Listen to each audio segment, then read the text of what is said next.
আসসালামু আলাইকুম, কেমন আছো সবাই? আশা করি ভালো আছো। আমরা আজকে আরম্ভ করছি চ্যাপ্টার 3 গ্রিডি মেথড। আমরা লাস্ট ক্লাসে বেসিক ডেফিনেশন, অ্যাডভান্টেজ, ডিসঅ্যাডভান্টেজ আমরা আলোচনা করেছিলাম। আমরা আজকে কিছু অ্যাপ্লিকেশনস অফ গ্রিডি মেথড নিয়ে আলোচনা করব। তোমরা কি আমাকে শুনতে পাচ্ছ? কথা শোনা যাচ্ছে বাবারা? Yes ma'am. আচ্ছা, ঠিক আছে। আর রেকর্ডিং হচ্ছে তো?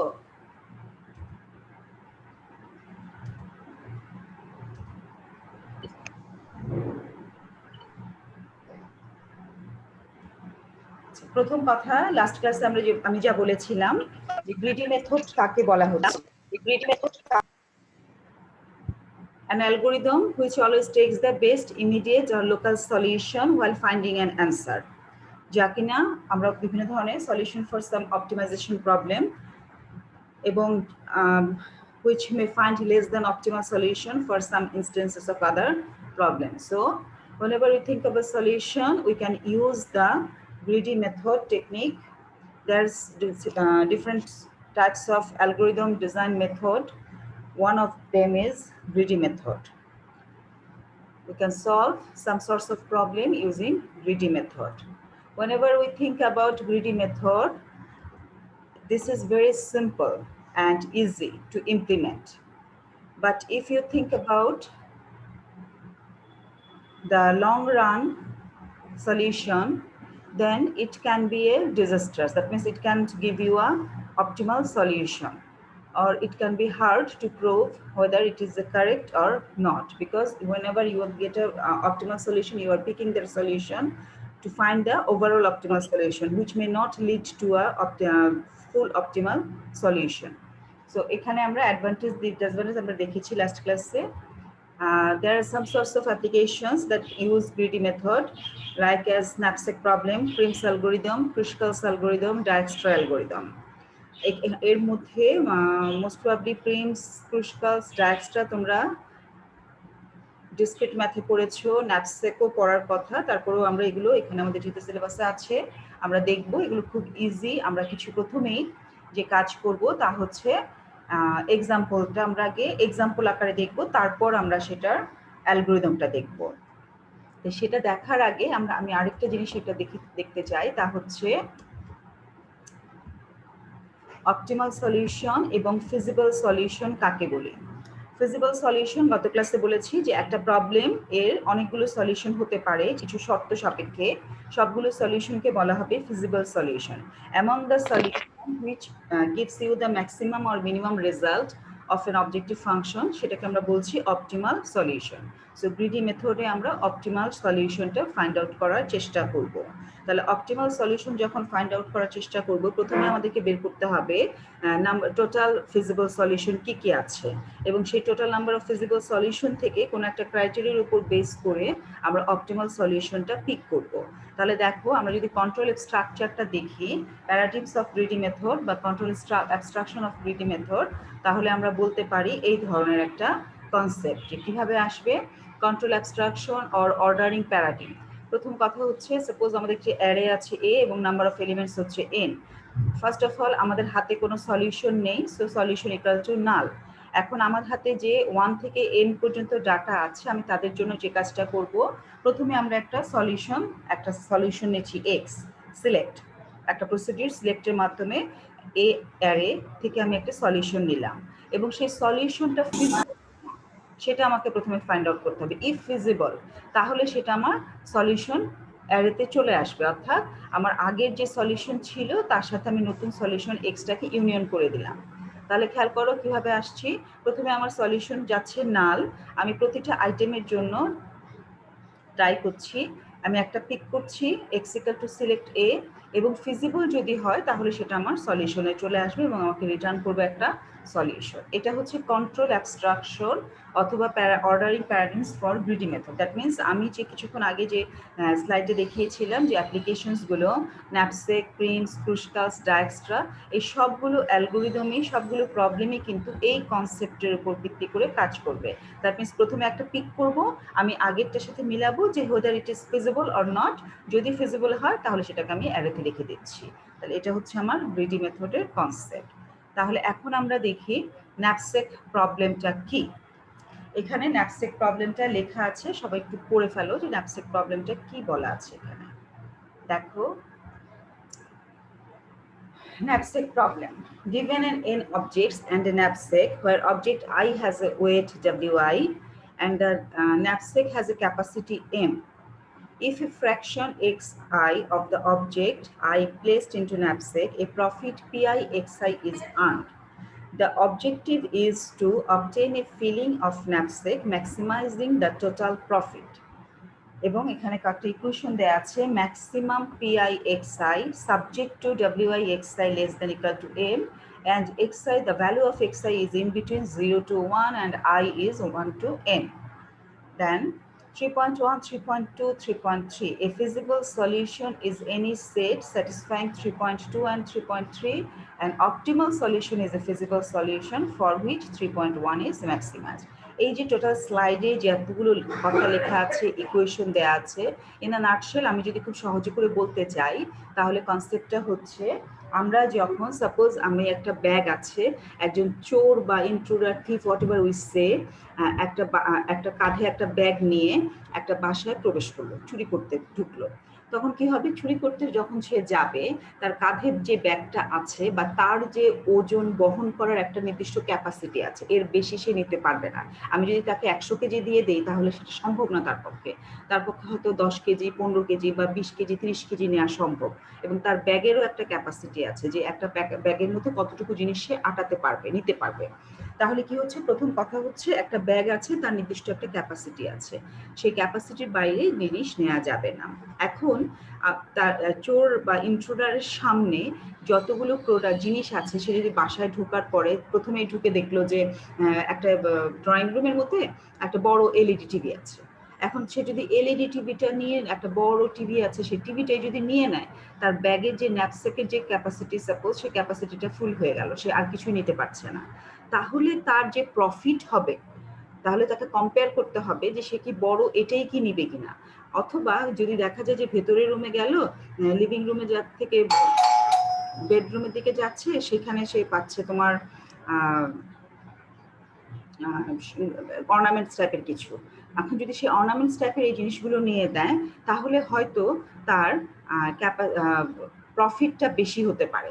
তাহলে এখন কথা হচ্ছে সে কোনটা সিলেক্ট করবে। তাহলে প্রফিট যেটা যেখানে বেশি হবে, অবশ্যই তাকে সেই অনুযায়ী সেটা সিলেক্ট করতে হবে। ঠিক আছে, তাহলে কি হচ্ছে, প্রথম কথা হচ্ছে ন্যাপস্যাকের একটা ক্যাপাসিটি আছে এবং নাম্বার অফ আইটেমস, বিভিন্ন ধরনের আইটেমস আছে, তার একটা নাম্বার আছে, তাদের মধ্যে প্রত্যেকটা আইটেমের একটা নির্দিষ্ট ভ্যালু আছে, নির্দিষ্ট ওয়েট আছে। এখন যে ইন্ট্রুডার, সে যখন একটা প্রোডাক্ট নেবে, তাকে চিন্তা করতে হবে তার ওয়েট কত। এখন তার ক্যাপাসিটি হচ্ছে 50 কেজি, এখন একটা ফ্রিজ নিতে যাচ্ছে, ফ্রিজের ওয়েট হচ্ছে 100 কেজি, অবশ্যই সেটা সে নিতে পারবে না। তাহলে তাকে প্রথমে দেখতে হবে আইটেম কি আছে, তার ওয়েট কত আছে, এবং তারপরে দেখতে হবে যে whether if the weight is possible to carry on, তাহলে সেটা প্রফিটটা কি বেশি হচ্ছে কিনা। যদি প্রফিট বেশি হয় তাহলে সেই প্রোডাক্টটা সে নিতে পারবে। এবং যদি প্রয়োজন হয়, ন্যাপস্যাকের একটা কনসেপ্ট হচ্ছে it will give you a fraction value, it will take the x, that means whether he will take the product or not, it depends on it can be calculated as a fraction value. তাহলে x এর ভ্যালুটা fraction হতে পারে, either সে পুরোটা নিতে পারে, পুরোটা নাও নিতে পারে, পোর্শন অফ দ্য প্রোডাক্টটা সে নিতে পারে। তাহলে এখানে কি হচ্ছে দেখো, আমরা তাহলে বললাম যে আই সংখ্যক এলিমেন্ট আছে, প্রত্যেকের ওয়েট হচ্ছে WI, W1, W2, W3 এভাবে, এবং ন্যাপস্যাকের ক্যাপাসিটি হচ্ছে M। যদি সে ফ্র্যাকশন নেয় তাহলে I প্লেসড ইনটু এবং ন্যাপস্যাকে প্রবেশ নেয়, তাহলে তার প্রফিট হবে PI XI। তাহলে অবজেক্টিভ হচ্ছে filling of knapsack maximizing the total profit. তাহলে ম্যাক্সিমাম PI XI হবে সাবজেক্ট টু WI/XI। WI কি, যে প্রোডাক্ট নিচ্ছে তার ওয়েটটা, এবং XI হচ্ছে কতটুকু নিচ্ছে। যদি XI এর মান 1 হতে পারে, 0 হতে পারে, আবার ইন বিটুইন 0 to 1 হতে পারে। যখন সে তাকে মাল্টিপ্লাই করছে, অবশ্যই সেটা লেস দেন ইকুয়াল টু ন্যাপস্যাকের ক্যাপাসিটি হচ্ছে M, তার থেকে ক্যাপাসিটি হতে কম হবে। তাহলে X এর ভ্যালু কি হতে পারে, 0 to 1, এবং I এর ভ্যালু হচ্ছে টোটাল নাম্বার অফ প্রোডাক্ট। তাহলে WI/XI less than equal two M, এই যে কন্ডিশনটা, এটা হচ্ছে তোমার ফিজিবল সলিউশন। কিন্তু যখন এর প্রত্যেকটা WI/XI এর জন্য একটা প্রফিট পাচ্ছি, সেটাও ফিজিবল সলিউশন। কিন্তু এই প্রফিটটা যখন ম্যাক্সিমাম বা মিনিমাম হবে, তাকেই আমরা বলবো অপটিমাল সলিউশন। তাহলে আমরা একটু দেখো আবার কিভাবে এখানে লেখা আছে যে ন্যাপস্যাক প্রবলেম।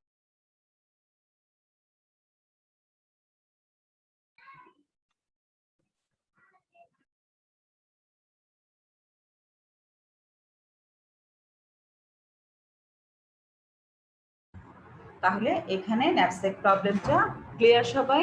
আমরা ন্যাপস্যাক প্রবলেমটা দেখলাম যে কি বলা হচ্ছে, একটা ন্যাপস্যাক আছে, সেই ন্যাপস্যাকের মধ্যে কতটুকু ন্যাপস্যাকের একটা ওয়েট আছে, তারপর হচ্ছে কিছু প্রোডাক্ট আছে, সেই প্রোডাক্টের মধ্যে থেকে প্রত্যেকটা প্রোডাক্টের একটা ওয়েট আছে, তাদের একটা ভ্যালু আছে। তাহলে আমার ন্যাপস্যাকটা ভরতে হবে এমনভাবে যেন সবচেয়ে বেশি প্রফিট হয়। ঠিক আছে, তাহলে এটাই হলো knapsack problem. আমরা একটা এক্সাম্পল দেখি এখন। দেখো, consider the following instances of the knapsack problem. কি হচ্ছে, আমার সাপোজ তিনটা প্রোডাক্ট আছে, তিনটা আইটেম আছে, n equal to 3, knapsack-এর ক্যাপাসিটি হচ্ছে 20। প্রত্যেকটা প্রোডাক্টের আইটেমের প্রফিট বা ভ্যালু হচ্ছে, প্রথম প্রোডাক্টের ভ্যালু হচ্ছে 25, তারপরে হচ্ছে 24, তারপর হচ্ছে 15, এবং W1, W2, W3 হচ্ছে প্রত্যেকটা প্রোডাক্টের ওয়েট 18, 15, 10। তাহলে আমাকে কি বের করতে হবে, আমাকে বের করতে হবে যে ফিজিবল সলিউশনগুলো কি কি হতে পারে। অর্থাৎ আমি এই যে n ইকুয়াল টু 20, এই 20 যখন আমরা করতে চাচ্ছি, তাহলে আমাকে 20 ন্যাপস্যাকের ক্যাপাসিটি তাকে ফিল করতে চাচ্ছি, তাহলে কতটুকু প্রফিট আমাদের ম্যাক্সিমাম হতে পারে। প্রথম কথা হচ্ছে কিভাবে ফিল করতে পারি। এখানে দেখো, এখানে 4 ফিজিবল সলিউশন বের করা হয়েছে। যে x1, যদি প্রথম প্রোডাক্টটা আমি হাফ নেই, সেকেন্ড প্রোডাক্ট 1/3 এবং থার্ড প্রোডাক্ট 1/4 নেই, তাহলে আমার WI/XI এর ভ্যালু হচ্ছে এত, PI/XI হচ্ছে 24.25। 2 নাম্বার হচ্ছে প্রথম প্রোডাক্ট যদি সম্পূর্ণ নেই, সেকেন্ড প্রোডাক্ট যদি 2/5 এবং থার্ড প্রোডাক্ট যদি না নেই আমি, তাহলে আমি প্রফিট পাচ্ছি 28.2। থার্ড একটা অপশন 0, প্রথম প্রোডাক্ট যদি না নেই, সেকেন্ড প্রোডাক্ট 2/3, থার্ড প্রোডাক্ট 1, তাহলে আমার হচ্ছে প্রফিট 31। এবং সবার শেষে হচ্ছে 0, প্রথম প্রোডাক্ট না নিয়ে সেকেন্ড প্রোডাক্ট এবং থার্ড প্রোডাক্ট যদি এভাবে নেই, তাহলে আমার প্রফিট হচ্ছে 31.5। দ্যাট মিনস এই যে চারটা ফিজিবল সলিউশন, এই চারটাই হচ্ছে ফিজিবল সলিউশন, এবং এর মধ্যে 4 নাম্বারটা হচ্ছে আমার optimal solution. That means it will give you the best answer or maximum profit. এখন কথা হলো, আমরা এই যে WI/XI, PI/XI কিভাবে ক্যালকুলেট করছি সেটা দেখো। কিভাবে ক্যালকুলেট হচ্ছে আমি একটু বলি। সাপোজ এখন কথা হলো হাফ, 1/3, 1/4 কিভাবে নিয়েছি সেটা আমাকে দেখতে হবে। ঠিক আছে, তারপরে কথা হচ্ছে 1, 2/5, 0 এটা কিভাবে নিয়েছি সেটা আমাকে দেখতে হবে। তা আমি সেটাও দেখবো। তার আগে আমি একটু দেখে নিই যে WI/PI-টা কিভাবে ক্যালকুলেট হচ্ছে। প্রথমে আমি যদি প্রথম আইটেমটা হাফ নেই, তাহলে হাফের সাথে 25, প্রথম আইটেম যখন আমি হাফ নিচ্ছি, হাফের সাথে আমার যেটা আসবে WI/XI, তাহলে WI কত, 18, 18 এর সাথে যখন হাফ মাল্টিপ্লাই করবে তখন তুমি পাচ্ছ 9। সেকেন্ড প্রোডাক্ট যদি 1/3 নাও, তাহলে 15 এর সাথে 1/3 মাল্টিপ্লাই করলে পাচ্ছ 5। যদি থার্ড প্রোডাক্ট 1/4 নাও, তাহলে 10 এর সাথে 1/4 মাল্টিপ্লাই করলে পাচ্ছ 2.5।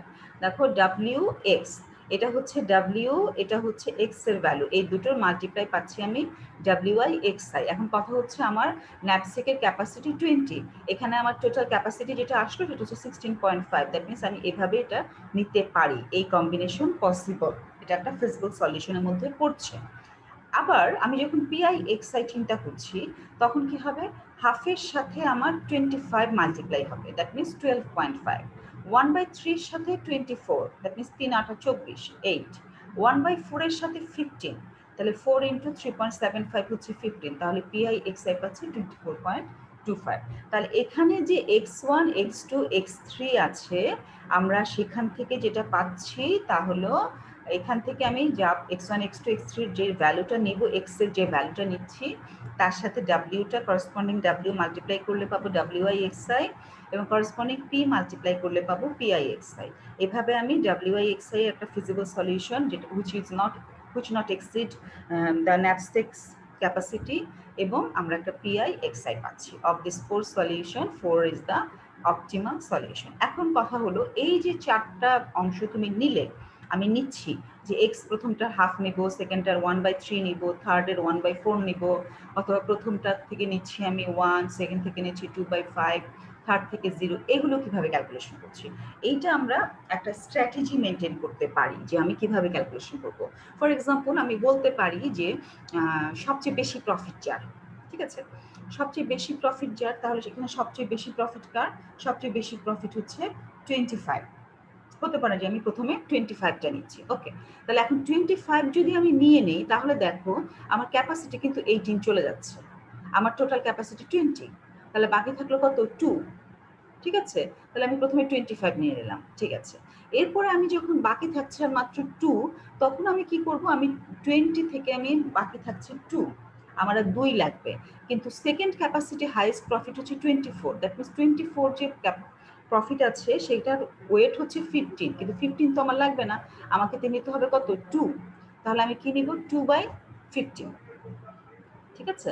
অর্থাৎ তাহলে আমাকে সেইভাবে ক্যাপাসিটিটা নিয়ে আসতে হবে যে আমি কতটুকু নিতে পারছি, আমি নিব হচ্ছে 2, তাহলে এখানে কত নিয়ে আসলাম, 2, তাহলে প্রফিট সেভাবে চলে আসলো আমার 3.2। আবার আমি যদি বলি যে লোয়েস্ট ওয়েট আমি প্রথমে নিব, লোয়েস্ট ওয়েট যদি প্রথমে নিই তাহলে চলে আসবে 10, 10-এর সাথে আমার এখানে ভ্যালু আসছে 15, 10 যখন নিচ্ছি আমার আরও 10 দরকার, এরপরে লোয়েস্ট ভ্যালু হচ্ছে 15, তাহলে 15 থেকে আমি 10 নিচ্ছি, ঠিক আছে, 10/15, 10/15 যখন বলছি তখন হচ্ছে 2/3, তাহলে 2/3 যখন আমি নিব, 2/3 দিয়ে মাল্টিপ্লাই করলে আমি পেয়ে যাচ্ছি 16, 8 দুগুণে 16, এই যে এটা হচ্ছে আমার এই 3 নাম্বারটা, ঠিক আছে।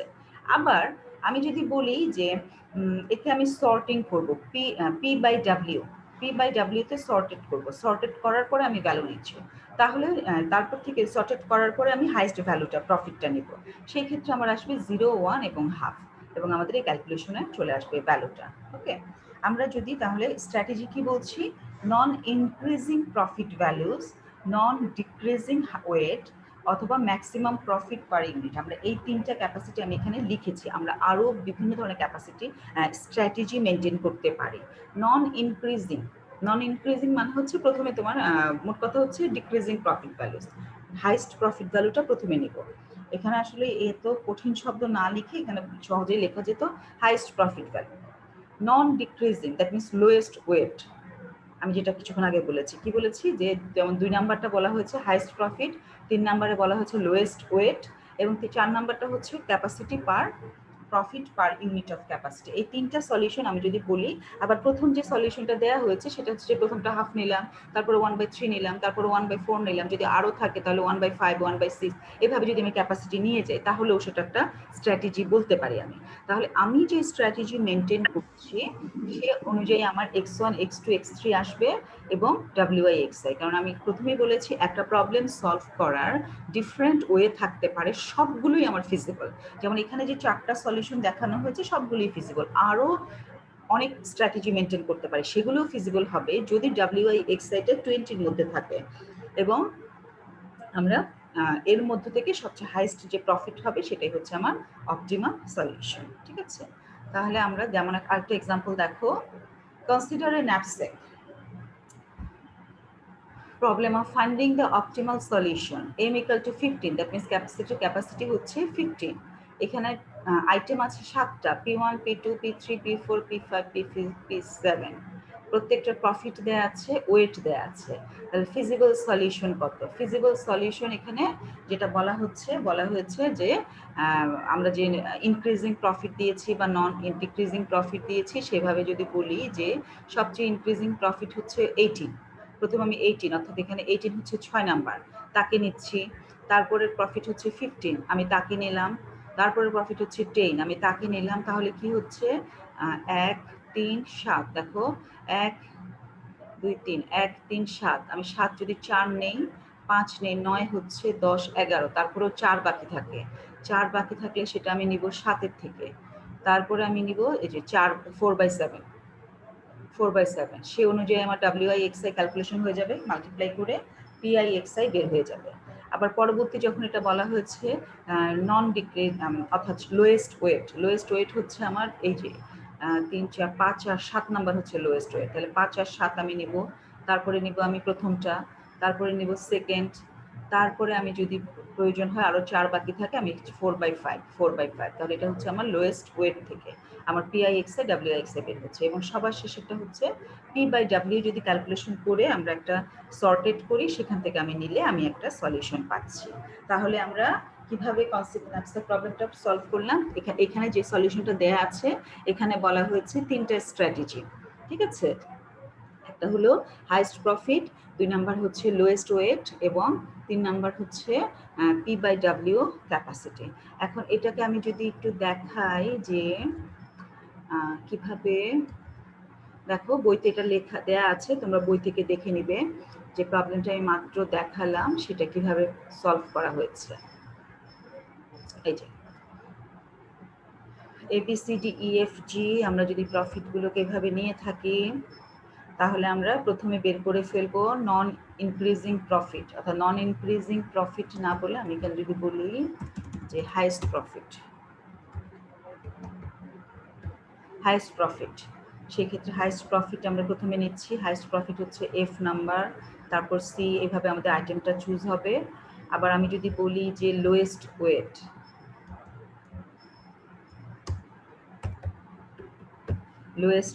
সেইভাবে আমার লোয়েস্ট ওয়েটটা নিতে হবে, এবং সেভাবে আমার একটা প্রথমে যখন একটা আইটেম নিচ্ছি ফুল 1 ইউনিট নিলাম, এবং তার সাথে সাথে কিন্তু আমি ন্যাপস্যাকে যে আইটেমের ক্যাপাসিটি আছে সেই ক্যাপাসিটিটা মাইনাস করে দিচ্ছি, মাইনাস করে আমি কতটুকু বাকি আছে সেটা বের করছি। আবার এবার কিন্তু দেখো সেই বাকিটুকু থেকে আমি মাইনাস করছি, এভাবেই কিন্তু আমার ক্যালকুলেশনটা হচ্ছে। যেমন আমার এখানে 4 ছিল, পরবর্তী ইউনিট থেকে আমি ফুল ইউনিট না নিয়ে 4/5 নিব। আমরা আবার আগে যেমন উপরেরটা দেখেছিলাম সেখানে আমার কি ছিল, এখানে আমাদের ছিল যে তা হচ্ছে এই দেখো, প্রথমে আমি সবার শেষ আইটেমটা নিচ্ছি। শেষ আইটেমটা যখন নিব তখন আমার, অর্থাৎ শেষ না, 6 নম্বর আইটেমটা ওয়েট হচ্ছে 4, তাহলে 15 হচ্ছে ন্যাপস্যাকের ক্যাপাসিটি, তার থেকে 4 বাদ দিয়ে দিচ্ছি। 4 বাদ দিলে থাকছে 11। পরবর্তী আইটেম যখন নিতে যাচ্ছি, পরবর্তী আইটেম হচ্ছে ABC 5, তাহলে 5 যখন বাদ দিচ্ছি সেটা 11 থেকে বাদ দিচ্ছি, আমি কিন্তু 15 থেকে বাদ দিচ্ছি না। এবং সেটার সাথে সাথে আমরা দেখছি যে নেওয়া সম্ভব কিনা। হ্যাঁ, নেওয়া সম্ভব, নিয়ে নিলাম। এর পরবর্তী যে আইটেমটা আছে সেটা হচ্ছে প্রথম আইটেম হচ্ছে 2 অর্ডার, তাহলে 6 থেকে 2 বাদ দিলে 4। এখন পরবর্তী যে আইটেম আছে সেটা হচ্ছে ডি, ABCD, ডি এর ভ্যালু হচ্ছে 7, কিন্তু আমার লাগবে 4, তার মানে 7 থেকে 4 নিব, তাহলে 7 থেকে 4 নিচ্ছি 4/7, এবং সেভাবে আমি আমার ন্যাপস্যাকের ক্যাপাসিটি 0 হয়ে গেল এবং আমি PIXI ক্যালকুলেশন করলাম। অর্থাৎ এখানে আমি যে অংশটা এখানে বলতে চাচ্ছি তা হলো এই যে একটা শর্ট টেবিল আকারে দেয়া হয়েছে, এই টেবিলটা কিন্তু হঠাৎ করে আসেনি। এই টেবিলটা আনার জন্য কিন্তু এইভাবে প্রত্যেকটা স্টেপ করতে হবে, স্টেপ করে তারপর সেটা থেকে টেবিল নিয়ে আসতে হবে যে এটা হচ্ছে আমার টোটাল ফিজিবল সলিউশন। তারপর সেটা আমরা কম্পেয়ার করে দেখব যে এই হচ্ছে আমার ফিজিবল সলিউশন, এর মধ্যে এটা হচ্ছে আমার অপটিমাল সলিউশন। ক্লিয়ার? তাহলে এই হলো আমাদের একটা, তাহলে দুইটা ম্যাথস আমরা দেখলাম। তোমরা একটা কাজ করবে, সেটা হলো, দাঁড়াও আমি বলছি, তো খাতায় লিখো। এই যে এই অংশটা, এটাকে মাত্র করেছি আমি 2 3 5, হ্যাঁ এটা আমরা করে ফেলেছি। দাঁড়াও, কস্ট ওয়েট,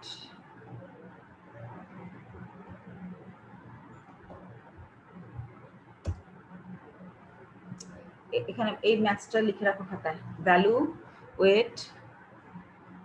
ভ্যালু পার ওয়েট, আইটেম হচ্ছে 5টা, এটা কি মাত্র করেছিলাম, না করিনি। ওয়েট ভ্যালু হচ্ছে 25 25 20 15 40 40 50, ওয়েট হচ্ছে 3 2 1 4 5, তাহলে ভ্যালু পার ওয়েট হচ্ছে এত। তাহলে এই প্রবলেমটা সলভ করবো, অপটিমাল সলিউশনটা বের করবে। খাতায় লিখো কি প্রবলেম, কোন প্রবলেমটা করতে বলেছি। দেখো 5টা আইটেম দেওয়া আছে, সেই 5টা আইটেমের মধ্যে প্রত্যেকটা ভ্যালু দেয়া আছে, ওয়েট দেয়া আছে।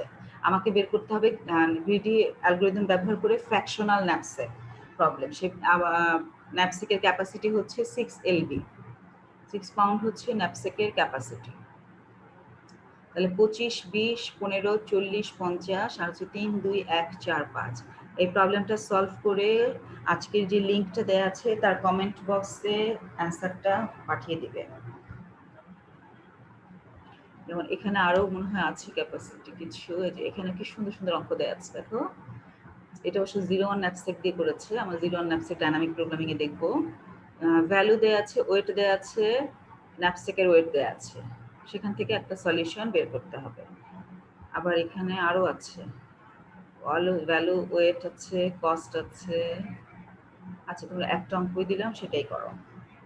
আচ্ছা ওকে, তাহলে আমরা যেটা দেখছিলাম, ক্লিয়ার সবাই? কি করতে বলেছি?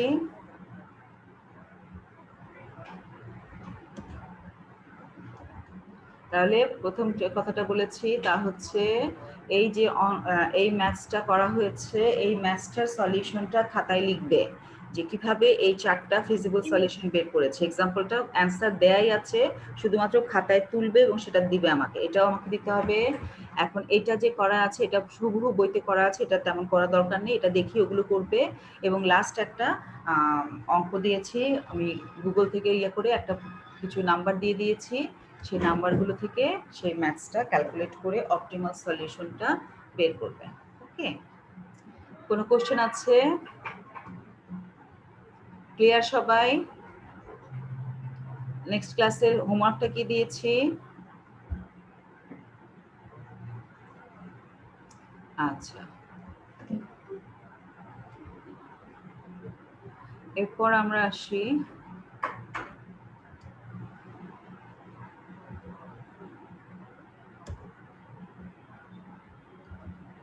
আমরা তাহলে এরপরে তাহলে একটা দেখলাম গ্রিডি অ্যালগরিদমটা কি হবে। অ্যালগরিদমটা দেখো, প্রথম কথা হচ্ছে গ্রিডি ন্যাপসেক, এটা আমার গ্রিডি মানে ফ্র্যাকশনাল ন্যাপসেক। প্রথমেই আমি ইনিশিয়াল ভ্যালুটা 0 ধরছি, x of I equal to 0। That means আমি যে যতগুলো প্রোডাক্ট আছে সেই প্রোডাক্টগুলো যেহেতু আমি এখনো পিক করিনি, আমি তাদের ভ্যালুটাকে 0 করে দিচ্ছি, ইনিশিয়ালি ভ্যালুটাকে 0 করে দিলাম। ওকে, এবার হচ্ছে আমার ন্যাপসেকের ক্যাপাসিটি, ন্যাপসেকের ক্যাপাসিটি হচ্ছে এম। সাপোজ আমি ইউর মধ্যে আমি সেই ক্যাপাসিটিটাকে রাখলাম। আমি যখনই কোনো একটা প্রোডাক্ট, আইতম প্রোডাক্ট নিব এবং তাকে যদি আমি দেখি যে আমার ন্যাপসেকের যে ক্যাপাসিটি আছে তার থেকে বেশি, অবশ্যই আমি সেই আইটেমটাকে নিতে পারবো না। আর যদি বেশি না হয় তাহলে আমি আইটেমটা সম্পূর্ণ নিয়ে নেব। আর যদি বেশি হয়ে যায় এবং তাহলে আমাকে কিন্তু ব্রেক করে চলে আসতে হবে, কারণ আমাকে তখন সম্পূর্ণ নেওয়া যাবে না, ফ্র্যাকশন নিতে হবে। তাহলে কি হচ্ছে আমার, আমরা যে গ্রিডি মেথডের অ্যালগরিদমের কন্ট্রোল অ্যাবস্ট্রাকশনটা দেখেছিলাম, সেখানে হচ্ছে প্রথম কথা হচ্ছে আইটেমটা নিব, আমি আইটেমটা পিক করব, যদি সেটা ফিজিবল হয় তাহলে সেটা সলিউশন স্টেজে আসবে। এখন এখানেও একই কথা, প্রথম আমি আইটেমটা নিচ্ছি, যদি সেটা আমার গ্রেটার দেন হয়ে যায় ইউ, তখন কিন্তু সেটা আমার সলিউশন স্টেজে আসবে না। যদি না গ্রেটার দেন হয় তাহলে আমি আইটেমটা পিক করছি এবং টোটাল যে ক্যাপাসিটি আছে সেই ক্যাপাসিটি থেকে আমি যে আইটেমটা পিক করেছি তার ওয়েটটাকে মাইনাস করে দিচ্ছি। দ্যাট মিনস আমি যেমন অ্যালগরিদমটা কিছুক্ষণ আগে এক্সাম্পল দেখিয়েছিলাম, যে এখানে যে এক্সাম্পলটা ছিল, আমি যখন প্রথমেই যদি হাইস্ট প্রফিটের কথা বলি 18টা নেই, তাহলে কিন্তু আমার 4 চলে যাচ্ছে, 4 চলে যাচ্ছে। That means 15 minus 4। আমি যখন 6 নাম্বার প্রোডাক্টটা নিচ্ছি তখন আমার তার পরবর্তী স্টেজে আমার ওয়েট হয়ে যাবে, ন্যাপসেকের ওয়েট হয়ে যাবে 15 মাইনাস 4, দ্যাট মিনস 11। আমি যখন পরবর্তী ওয়েটটা নিব, অর্থাৎ 3 নাম্বার 5 যখন নিয়ে যাচ্ছি, তখন কিন্তু সেই 5টা মাইনাস হবে 15 থেকে না, 11 থেকে। ঠিক আছে, এইভাবে আমরা ক্রমান্বয়ে যেতে থাকবো যতক্ষণ পর্যন্ত আমাদের ফ্র্যাকশন না, যদি আমাদের সম্ভব হয় আমরা ফুল ইউনিট নিব, আর যদি প্রয়োজন হয় আমরা ফুল ইউনিট না নিয়ে ফ্র্যাকশনও নিতে পারি, যে জন্য এর নাম হচ্ছে ফ্র্যাকশনাল ন্যাপসেক। তাহলে আমরা আবার অ্যালগরিদমটা একটু দেখি। দেখো, প্রথমেই আমরা অ্যালগরিদম ফর গ্রিডি স্ট্র্যাটেজি কি করছি, আমরা ফর ভ্যালুটাকে ইনিশিয়ালাইজ করে দিলাম, যে কোনো আইটেম আমি এখনো নেইনি, ইনিশিয়ালাইজ 0। আমি ইউথ মধ্যে আমার যে ন্যাপসেকের ক্যাপাসিটি আছে সেটাকে রেখে দিচ্ছি এবং প্রথমেই একটা আইটেমকে সিলেক্ট করছি। সবগুলো আইটেমকে আমার দেখতে হবে। আইটেমটা সিলেক্ট করে যদি দেখি সেটা যে গ্রেটার দেন ইউ, তাহলে আমি ব্রেক করে চলে আসবো। আর যদি গ্রেটার দেন ইউ না হয় তাহলে আমি সেই আইটেমটাকে নিব এবং আইটেমের যে ওয়েট আছে সেটা টোটাল ওয়েট ন্যাপস্যাকের ওয়েট থেকে মাইনাস করে দিচ্ছি। এবং যদি item less than equal two N হয় সেক্ষেত্রে আমরা ফ্র্যাকশনের একটা ফ্র্যাকশন ভ্যালু নিয়ে নিতে পারি। ঠিক আছে, অর্থাৎ সাপোজ আমার বাকি আছে 4, ওয়েট বাকি আছে 4, কিন্তু আমি যে আইটেমটা বাকি আছে তার ওয়েট হচ্ছে 15, তাহলে আমি নিচ্ছি 15 থেকে 4 অর্থাৎ 4/15। এই যে ওয়েট বাকি আছে 4, আমার প্রোডাক্টের ওয়েট হচ্ছে 15, তাহলে আমি নিব 4/15 বা যদি প্রোডাক্টের ওয়েট হয় 7 তাহলে 4/7 অর্থাৎ 7 ওয়েটের মধ্যে 4 অংশটা নিচ্ছি। এই হচ্ছে আমাদের কনসেপ্ট। ঠিক আছে, এটা হলো আমাদের গ্রিডি স্ট্র্যাটেজি অর্থাৎ অ্যালগোরিদম ফর গ্রিডি ন্যাপস্যাক।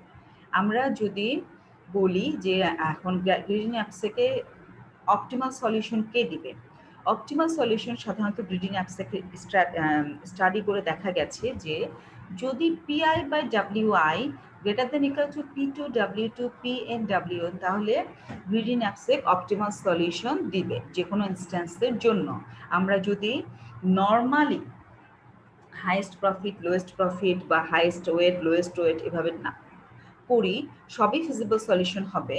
তবে আমরা এত কিছু না করে শুধুমাত্র একটা সলিউশন বের করতে পারি। একটা থিওরাম দেয়া আছে যে PI by WI greater than equal to PI P2 W2 এভাবে যদি বলি তাহলে সেটা আমার it will generate the optimal solution. যা কিনা আমাদের যে এক্সাম্পলটা দেয়া আমরা করেছি সেখানে এই যে লাস্ট যে অংশটা ছিল এটা কিন্তু PIWI থেকে বের হয়েছে। আবার এখানে যদি দেখো এখানেও যে লাস্ট সলিউশনটা এটা কিন্তু PIWI 1 থেকে বের হয়েছে।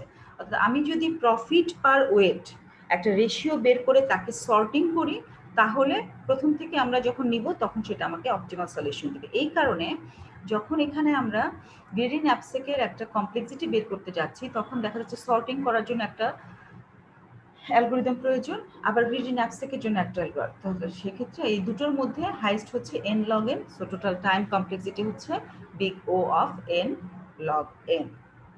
আচ্ছা, তাহলে আমরা আজকে যেটা দেখলাম তা হচ্ছে প্রথমে গ্রিডি ন্যাপস্যাক এবং গ্রিডি ন্যাপস্যাক কিভাবে একটা অপটিমাল সলিউশন দিবে। কোনো কোশ্চেন আছে?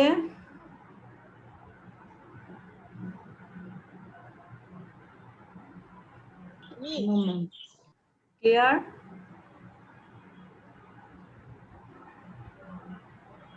আচ্ছা, তাহলে এরপরে আমরা চলে আসি নেক্সট টপিকস আমাদের, সেটা হচ্ছে স্প্যানিং ট্রি। তোমরা ডিসক্রিটে স্প্যানিং ট্রি পড়েছো, খুবই ইন্টারেস্টিং এবং সহজ ব্যাপারটা। স্প্যানিং ট্রি হচ্ছে একটা আনডিরেক্টেড গ্রাফ যেখানে subgraph tree T of a undirected graph VE is a spanning tree of G if it is a tree and contains every vertex of G. That means একটা tree যদি থাকে, যেমন এখানে 4টা node, এই 4টা নোড নিয়ে যদি আমি একটা ট্রি এর কথা চিন্তা করি, এই 4টা নোড নিয়ে যদি একটা ট্রি এর কথা চিন্তা করি, এখন এই থেকে যদি আমি একটা কতগুলো সাব ট্রি বের করি, সাব গ্রাফ বের করি যে সেখানে 4টা নোডই থাকবে, তাহলে প্রত্যেককেই বলবো আমরা এদের স্প্যানিং ট্রি। যেমন এখানেও 4টা নোড আছে, এখানেও 4টা নোড আছে, এখানেও 4টা নোড আছে, কিন্তু একইভাবে নেই, ডিফারেন্ট ওয়েতে আছে, তখন আমরা তাকে বলছি স্প্যানিং ট্রি। তাহলে weighted graph is a graph in which each edge has a weight, অর্থাৎ এই যে প্রত্যেকটা একটা নোড থেকে আরেকটা নোডের মধ্যে যে লাইনটা আছে যাকে আমরা এজ বলছি, এই প্রত্যেকটা এজের যদি একটা ভ্যালু থাকে তাকে বলবো ওয়েটেড গ্রাফ। অথবা the some of the weight of all ages is known as a weight of A graph. ঠিক আছে, তাহলে এই গেল আমাদের স্প্যানিং ট্রি এর ডেফিনেশন। তাহলে স্প্যানিং ট্রি কি? একটা ট্রি আনডিরেক্টেড গ্রাফ এর সাব গ্রাফ, যেখানে সেই গ্রাফের সবগুলো নোডই থাকবে, তখন আমরা তাকে বলছি, সবগুলো নোড থাকছে, তখন আমরা তাকে বলছি স্প্যানিং ট্রি। এর মধ্যে সবচেয়ে স্মলেস্ট যে ওয়েট তাকে বলা হচ্ছে মিনিমাম স্প্যানিং ট্রি। তাহলে মিনিমাম স্প্যানিং ট্রিও একটা আনডিরেক্টেড গ্রাফ যেখানে কিনা মিনিমাম ওয়েট থাকবে। যেমন এখানে যে ওয়েটেড গ্রাফটা দেওয়া আছে, 4টা নোড আছে, প্রথম দুটো নোডের ভ্যালু হচ্ছে 1 1 2 3 4, এভাবে 2 2 24 67। আমি এই গ্রাফটাকে, ওয়েটেড গ্রাফটাকে যদি বলি যে স্প্যানিং ট্রি কি হবে, তাহলে আমি এইভাবে একটা স্প্যানিং ট্রি বের করতে পারি যে প্রত্যেকটা নোড আমার এখানে ইনক্লুড হয়েছে, এটা হতে পারে, আবার এটাও হতে পারে, এটা একটা মিনিমাম স্প্যানিং ট্রি, এটাও হতে পারে একটা minimum spanning tree. That means all source of solution is feasible solution, এবং তার মধ্যে থেকে মিনিমাম যেটা সেটা হচ্ছে আমার মিনিমাম স্প্যানিং ট্রি। আমি যদি এখানে একটু দেখি, দেখো মিনিমাম স্প্যানিং ট্রি। আরেকটা এক্সাম্পল যদি বলি যে ওয়েটেড গ্রাফ, সাপোজ এই ধরনের একটা আছে ট্রি, তাহলে ফিজিবল সলিউশন কি হবে? ফিজিবল সলিউশন হচ্ছে এই হচ্ছে ওয়েটেড গ্রাফ, এর থেকে আমি আরেকটা সাবগ্রাফ পেতে পারি। এই ধরনের 3টা গ্রাফ দেয়া আছে। ট্রি 1 এর ওয়েট হচ্ছে 64। 64 কিভাবে আসছে? এই যে 10, 9, 32, 23 এর যোগফল হচ্ছে 674। আবার এটা 71, এই ট্রির ওয়েট, এই ট্রির হচ্ছে 72। তাহলে এই ওয়েটেড গ্রাফের 3টা ফিজিবল সলিউশন দেয়া আছে।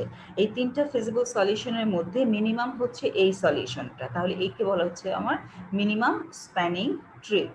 ঠিক আছে, তাহলে এখন কথা হলো মিনিমাম স্প্যানিং ট্রিটা আমরা কোথায় ব্যবহার করব?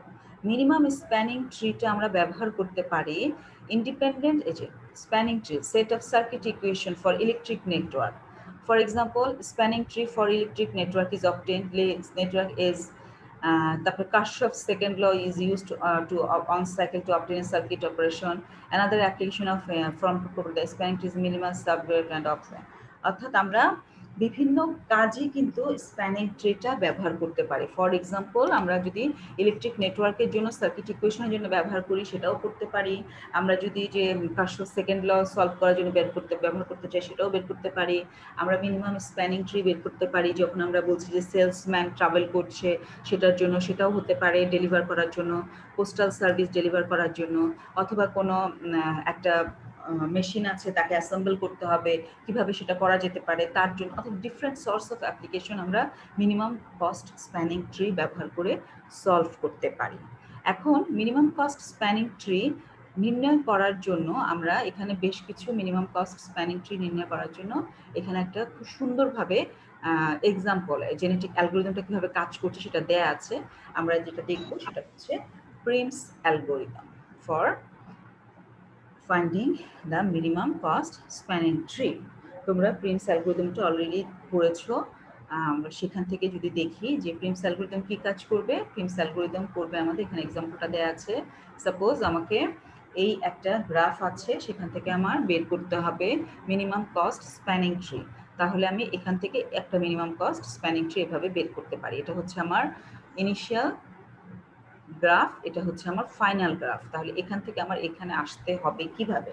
এখানে আমরা এই কাজটা বিভিন্নভাবে করতে পারি। অ্যাকর্ডিং টু প্রিমস অ্যালগোরিদম আমাদেরকে যে কাজটি করতে হবে তা হচ্ছে যে কোনো একটা স্টার্টিং পয়েন্ট আমাকে নিতে হবে এবং তার লেফট রাইট অর্থাৎ তার অ্যাডজাসেন্ট যে নোটগুলো এজগুলো আছে সেটা ক্যালকুলেশন করতে হবে, এবং সেখান থেকেই আমরা বের করব যে আমাকে কি অংশটা আসবে। যেমন আমার যদি স্টার্টিং যদি আমরা বলি যে স্টার্টিং হচ্ছে 1, তাহলে আমার অংশটা আসছে এই ধরনের 1 থাকছে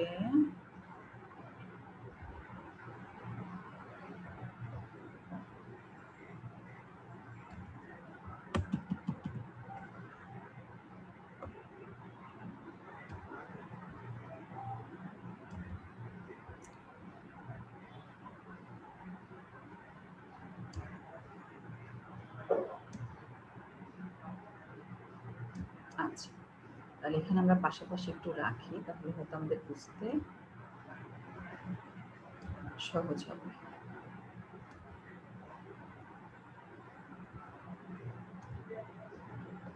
এখানে আমাদের যে আসছে তা হচ্ছে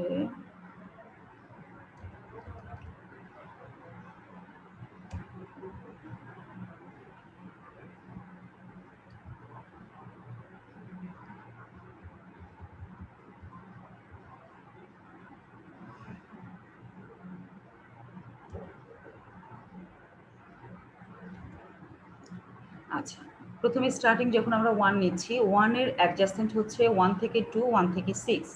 1 থেকে 2 এবং 1 থেকে 6 এর ভ্যালু হচ্ছে 10, 20। তাহলে আমরা 1 থেকে 6 এ অ্যাডভান্স হব, 1 থেকে 6, 10। এবার 6 এর সাথে বাকিগুলোর অ্যাডজাস্টমেন্ট বের করতে হবে। 6 এর সাথে 1 এর অ্যাডজাস্টমেন্ট আছে কিনা, 7, 5 4 2 3 অর্থাৎ অ্যালগরিদমটা যেভাবে কাজ করবে 6 থেকে আমি বাকি সবগুলো বের করব, তার মধ্যে মিনিমাম যা